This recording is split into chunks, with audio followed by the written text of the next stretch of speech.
नमस्कार। आप सभी का हमारे शो आपकी बात में स्वागत है।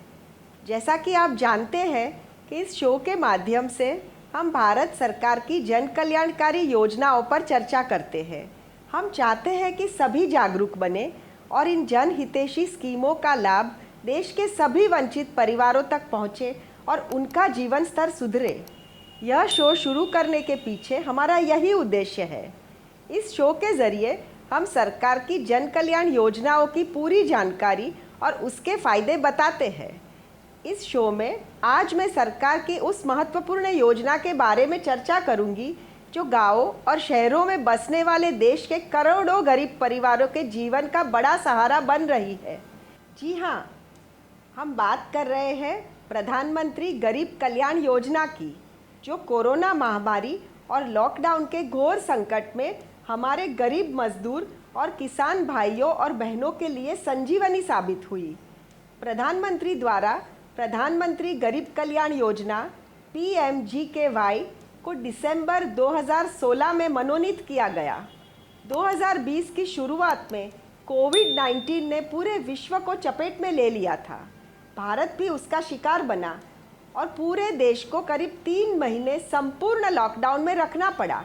इतनी विशाल जनसंख्या को लॉकडाउन के दौरान बेहद मुश्किल का सामना करना पड़ा। इस शताब्दी में पहली बार ऐसी महामारी का संकट आया था। लॉकडाउन के दौरान वंचित वर्ग को रोजगार पूर्ण बंद हो गए। आजीविका की अनुपलब्धता के कारण केंद्र सरकार को उनके जीवन निर्वाह की व्यवस्था करनी पड़ी। इस समस्या का हल निकालकर उस पर काबू पाने हेतु प्रधानमंत्री गरीब कल्याण योजना को बढ़ाकर PMGKY के तहत नरेंद्र मोदी सरकार ने 1.70 लाख करोड़ रुपए की बड़ी रकम का राहत पैकेज गरीब वर्ग को प्रदान किया। करीब 81 करोड़ भारत की जनता ने 3 माह अप्रैल, मई तथा जून के दौरान PMGKY के तहत निःशुल्क राशन पाया। परिवार के हर व्यक्ति को 5 किलो चावल या गेहूं तथा 1 किलो चना दाल, इस हिसाब से हर परिवार को उनकी प्रादेशिक खाद्य पद्धति के अनुसार दिया गया।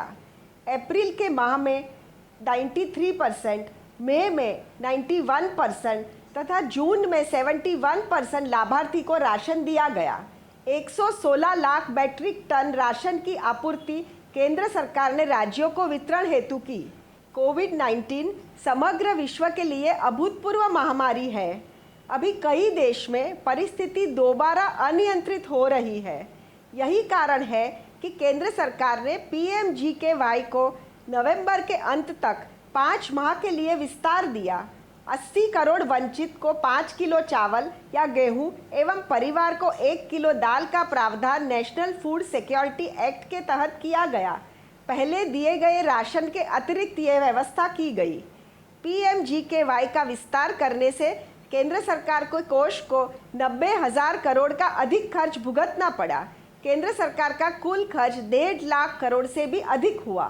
PMGKY के अंतर्गत कोरोना वॉरियर्स के लिए केंद्र सरकार द्वारा 50 लाख रुपए के चिकित्सा बीमा मेडिकल इंश्योरेंस का प्रावधान किया गया है।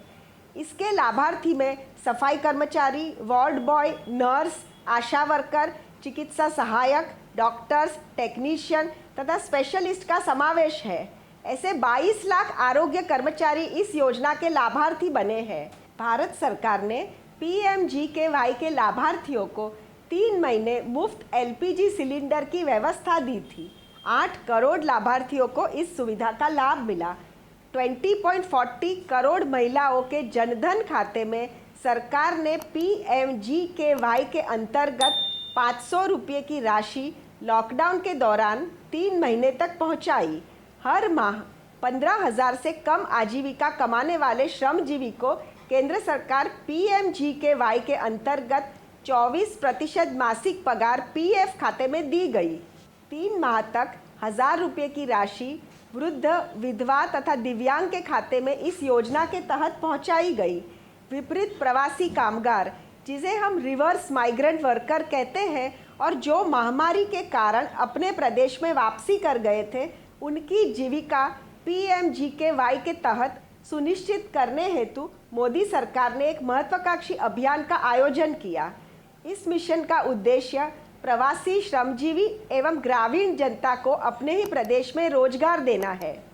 गरीब कल्याण रोजगार अभियान 6 राज्यों के 116 जिलों में कार्यान्वित किया गया।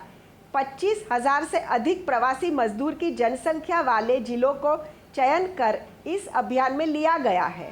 बिहार के सर्वाधिक 32, उत्तर प्रदेश के 31, मध्य प्रदेश के 24, राजस्थान के 22, उड़ीसा के 4 तथा झारखंड के 3 जिलों को समाविष्ट किया गया है। स्थायी बुनियादी ढांचे के निर्माण व्यवस्था के कार्य द्वारा केंद्र सरकार प्रवासी मजदूरों के लिए रोजगार के अवसर का सर्जन कर रही है। तत्कालीन रोजगार योजना की व्याप्तता 125 दिन की है। प्रवासी मजदूर महामारी के अंत के बाद अपने वतन में रुकेंगे या नहीं, इसकी अनिश्चितता के कारण यह अभियान अल्पकाल के लिए ही बनाया गया है। कम्युनिटी सैनिटेशन सेंटर, ग्राम पंचायत भवन, national highway construction works, railway roads, anganwadi centre, बागबानी रोपण, पोखर निर्माण, जल जीवन मिशन, भारत नेट के अंतर्गत ऑप्टिकल फाइबर के केबल्स बिछाना, श्यामा प्रसाद मुखर्जी अर्बन मिशन, मुर्गी पालन हेतु पोल्ट्री शेड, केटल शेड तथा गोट शेड का निर्माण, वर्मी कंपोस्टिंग, ठोस एवं प्रवाही वेस्ट मैनेजमेंट, पीएम ऊर्जा गंगा प्रोजेक्ट जैसे 25 बुनियादी निर्माण कार्य प्रवासी श्रमजीवी को रोजगार देने के उद्देश्य से कार्यान्वित किए गए हैं। 12 मंत्रालय, ग्रामीण विकास, पंचायती राज, रोड तथा हाईवे, जल संसाधन एवं सैनिटेशन, माइन, पर्यावरण के नोडल ऑफिसर इत्यादि इस अभियान का संचालन कर रहे हैं। ग्रामीण विकास मंत्रालय प्रधानमंत्री गरीब कल्याण रोजगार अभियान के नोडल मंत्रालय है। केंद्र सरकार ने प्रवासी श्रमजीवी के उत्थान के लिए स्किल मैपिंग अभियान कार्यरत किया है, जिसके तहत श्रमजीवी अपने हुनर की उपयोगिता बढ़ा के आजीविका में वृद्धि कर सकता है। केंद्र सरकार द्वारा मनरेगा के पे स्केल भी बढ़ाकर 182 रुपये से 202 रुपया किया गया है। सामान्य व्यक्ति के आत्मा को परवशता से अधिकतम ठेस लगती है, यह सत्य आदरणीय प्रधानमंत्री जी जानते हैं। इसी कारण उन्होंने प्रधानमंत्री गरीब कल्याण योजना को आकार दिया है। महामारी के वक्त पीड़ित वंचित जनता को आत्मनिर्भर बनाने हेतु रोजगार के अनेक अवसर पैदा किए, ताकि कोविड-19 की कठिन परिस्थिति से सामान्य जनता सुखरूप बाहर आ सके और पुनः राष्ट्र विकास के कार्य में जुड़ सके। इस शो के माध्यम से मैं आपको प्रधानमंत्री गरीब कल्याण योजना के कुछ लाभार्थियों से मिलवाने जा रही हूँ। आइए उनसे जानते हैं कि उनकी इस योजना के बारे में क्या राय है। नमस्कार, मोर नाम श्री যমুনা राजवंशी, गाँव का हेतली। मैं मोदी सरकाৰৰ ৰেচন সকলোখিনি পাইছোঁ আৰু ঘৰো পাইছোঁ, আৰু তাৰ কাৰণে মই মোদী চৰকাৰক ধন্যবাদ জনাইছোঁ।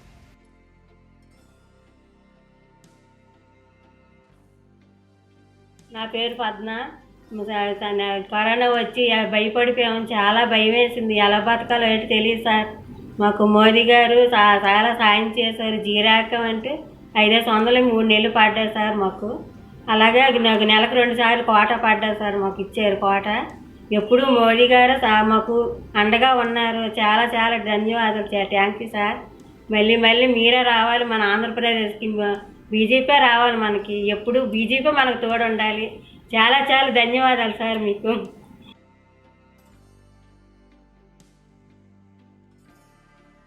मी अत्वार पार्टी बोलते अर्नाला जिल्ह्यावरून वसई जिल्हा ठाणा. मोदी सरकारनं मला 1,000 रुपये पाठविले, तेव्हा मी पोरांना जेवण केलं. कुटुंबाला सगळे नगरातनं सगळ्यांना खुशीला मी तांदूळ लागले, पिठाला तांदूळ लागले, सगळं केलं न. मोदी सरकारनं मला 1,000 दिली, त्यावर मी संसार केला.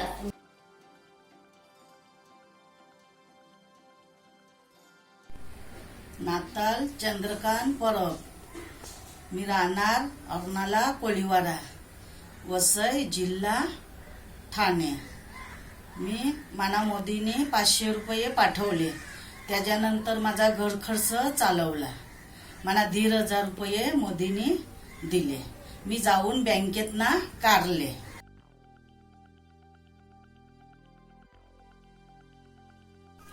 मेरा नाम मलीहुन बेगम है।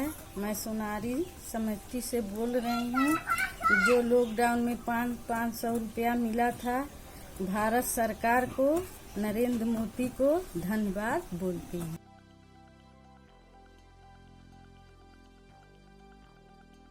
আমার নাম রাফিয়া বেগম, আসাম রাজ্যের পাথারকান্দি বিধানসভায় বাস করি।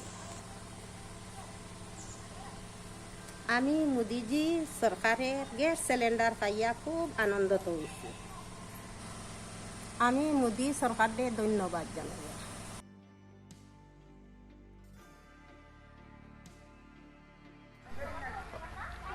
আসসালামু আলাইকুম। আমি ধুলাজিপিরি বাসিন্দার। আমার নাম জিয়ার উদ্দিন। আমি বিজেপি সরকার হওয়ার পিছত 2000 টকা পাইছোঁ আৰু লেট্ৰিন পাইছোঁ। বিজেপি সরকার হওয়াতে ভালে হয়েছে, খারাপ হওয়া নাই। তে আমার ভাই ককাই গোটাইকেইটা পাইছে, এই কৃষকের পয়সাটো পাইছে। এইখিনিকৈ আমার বক্তব্য আমি সামৰিলোঁ।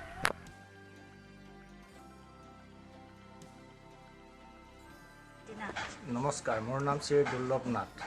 মই বিজেপি পূব মঙলদৈ ধোলা পানীয়াঘাট গাঁৱৰ বাসিন্দাৰ। মই বিজেপি চৰকাৰৰ তৰফৰ পৰা ঘৰ এটা পাইছোঁ আৰু লগতে অনাময় লেট্ৰিন এটাও পাইছোঁ আৰু লগতে বিজুলী লাইটো আমি পাইছোঁ আৰু লগতে গেছো পাইছোঁ আৰু অৰুণোদয় মোৰ মিছেছে পইচাও পাইছে। গতিকে এইখিনি কৰিয়ে মই গুৰুজ্যোতি দেৱক মই ধন্যবাদ জ্ঞাপন কৰিছোঁ আৰু ভৱিষ্যত বিজেপি চৰকাৰখন লাগিব বুলি আশা থাকিল। उम्मीद है आपको मेरा यह शो पसंद आया होगा।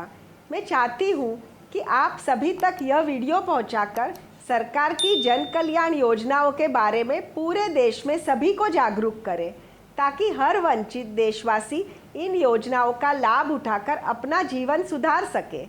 अगले शो में हम आपसे सरकार की दूसरी जनहितैषी योजना के बारे में चर्चा करेंगे। वंदे मातरम।